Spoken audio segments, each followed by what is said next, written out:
নমস্কার বন্ধুরা, my little world কিচেনে আপনাদের সবাইকে স্বাগত। তো আমি আজ হাজির হয়েছি আপনাদের সামনে ঘি কিভাবে বাড়িতে তৈরি করতে হয় এই রেসিপি নিয়ে। বাজারে অনেক রকম ঘি কিনতে পাওয়া যায়, কিন্তু ঘরে তৈরি করা ভেজাল ছাড়া ঘি কিভাবে আমরা তৈরি করতে পারি সেটাই আজকে আমি আপনাদের দেখাবো। স্কিপ করবেন না বন্ধুরা, পুরো ভিডিওটা দেখবেন। আর আমার চ্যানেল এখনও সাবস্ক্রাইব না করা থাকলে সাবস্ক্রাইব করার অনুরোধ রইল। তো চলুন দেখি কিভাবে ঘি বাড়িতে খুব সহজে কয়েক মিনিটের মধ্যে তৈরি করে নেওয়া যায়। আমি এখানে ঘরোয়া পদ্ধতিতে ঘি বানানোর জন্য আমি 2 লিটার দুধ নিয়ে নিয়েছি। 2 লিটার দুধে আমি গ্যাসের অন হাই করে দিয়ে আমি এই দুধটাকে এবার ফুটতে দেব। দেখুন দুধটা ফুটতে শুরু করেছে। যখন এইভাবে উপরে উঠে আসবে তখন কিছু সাহায্যে নয়, শুধু আপনি ফু দেবেন। ফু দিয়ে দেখবেন আস্তে আস্তে ওটা নিচের দিকে নেমে আসছে। এইভাবে আস্তে আস্তে একটু একটু করে ফু দেবেন, দেখবেন নিচের দিকে নেমে যাবে।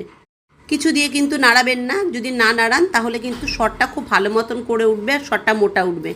এইভাবেই সর খুব ভালোভাবে মোটা ওঠে। ঠিক কিছু দিয়ে না নাড়িয়ে এইভাবেই যখনই ওপরে উঠে আসবে তখন ফু দিয়ে মুখ দিয়ে একটু ফু দেবেন, দেখবেন ওটা আবার নিচের দিকে চলে যাচ্ছে। দেখুন 2 লিটার দুধকে আমি জাল দিয়ে 1.5 লিটার করে ফেলেছি। এবার আমি গ্যাসের ফ্লেমটা অফ করে দেব। অফ করে দিয়ে আমি কোনো বাসনে দিয়ে ঢাকবো না, আমি এরকম একটা ঝাঁঝরি দিয়ে ঢেকে নেবো। আপনারা ওই ঝাঁঝরি দিয়ে ঢেকে এটাকে ঠান্ডা হতে দেবেন।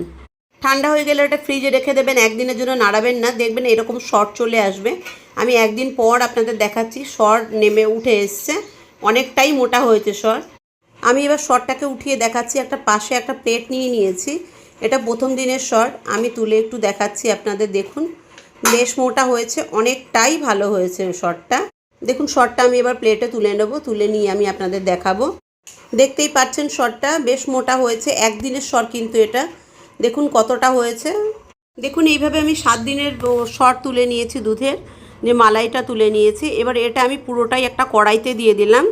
কড়াইতে দিয়ে এই চালনিটার সাহায্যে আমি ভালো মতন করে এটাকে গ্রেট করব। বেশ কিছুক্ষণ গ্রেট করতে হবে, আর একইভাবে করতে হবে। এটা ক্লকওয়াইজ অ্যান্টি ক্লকওয়াইজ করলে হবে না, ক্লকওয়াইজভাবে একইভাবে ঘড়ির কাঁটার একদিক থেকে যেভাবে ঘোরে ঠিক সেইভাবে একদিক থেকেই আপনি ঘোরাতে থাকবেন এটাকে। দেখুন মিনিট 15 মতন এইভাবে নাড়াতে হবে, না নাড়াতে এটা জল জল ভাব হয়ে এসেছে। এইবার আমি এটা ছেড়ে দিয়ে আমি হাত দিয়ে এটা করার চেষ্টা করব।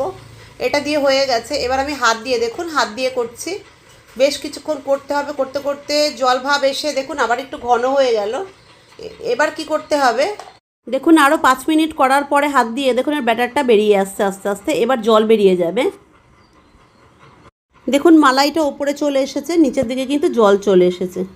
এবার এই পর্যায়ে আমি এর মধ্যে ঢেলে দেবো কিছুটা বরফ। কেননা আমার কাছে ঠান্ডা জল ছিল না, তাই আমি বরফ বার করে নিয়েছিলাম। সেই বরফটাই আমি এই যে মালাই আছে সেই মালাইয়ের মধ্যে দিয়ে দেবো। বরফটা কিছু মিনিটের মধ্যেই বরফটা গলে যাবে।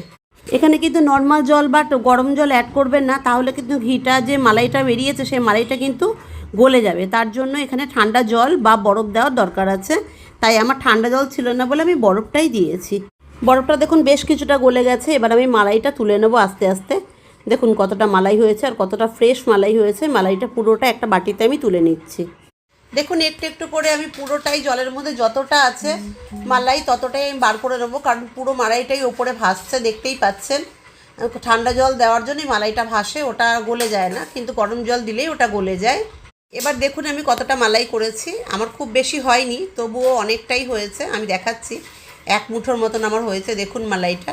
এটা ফ্রিজে রেখে আপনি বাটারও খেতে পারেন, আবার যদি মনে করবেন এটা দিয়ে ঘি বানাবেন তাহলে এটা দিয়ে ঘিও বানাতে পারেন। আমি এটা দিয়ে ঘি বানাবো, এটা আমি বাটার করব না। আমার মেয়ে ঘি খেতে খুব ভালোবাসে, তার জন্য ঘি করবো বলি আমি ঘরে বানাবো এটা। এবার দেখুন গ্যাসে আমি একটা কড়াই বসিয়ে দিয়েছি। এবার এতে আমি গ্যাসের ফ্লেমটা মিডিয়াম করে দিয়েছি আর ব্যাটারটা কড়াইয়ের মধ্যে দিয়ে দিলাম। দেখুন ব্যাটারটা গলতে শুরু করেছে। আস্তে আস্তে এটাকে নাড়াতে হবে মিডিয়াম ফ্লেমে। হাই ফ্লেমে কখনোই করা যাবে না। হাই ফ্লেমে করলে ওপর দিয়ে উতল হয়ে পড়ে আসবে, পড়ে যাবে আর তলায় পুড়ে যাবে। ওই জন্য এটা আস্তে আস্তে নাড়াতে হবে। দেখুন কিছুক্ষণ ফোটার পর ওপর দিয়ে কিন্তু ঘি ভাব চলে এসেছে। দেখুন ঘিটা হয়ে গেছে, আমার টোটালি হয়ে গেছে, ঘি বেরিয়ে গেছে। ওপর নিচে চাশনি রয়ে গেছে আর ওপরে ঘি বেরিয়ে গেছে। এবার আমি ঘিটা একটু ঠান্ডা করে নেব। দেখুন এই যে একটু ঠান্ডা করে নিয়েছি, অনেকটাই ঘি বেরিয়েছে, দেখতেই পাচ্ছেন। এবার এটাকে আমি ঢেলে নেব। এবার একটা কাঁচের শিশিতে আমি ছাঁকনি দিয়ে ছেঁকে নিচ্ছি।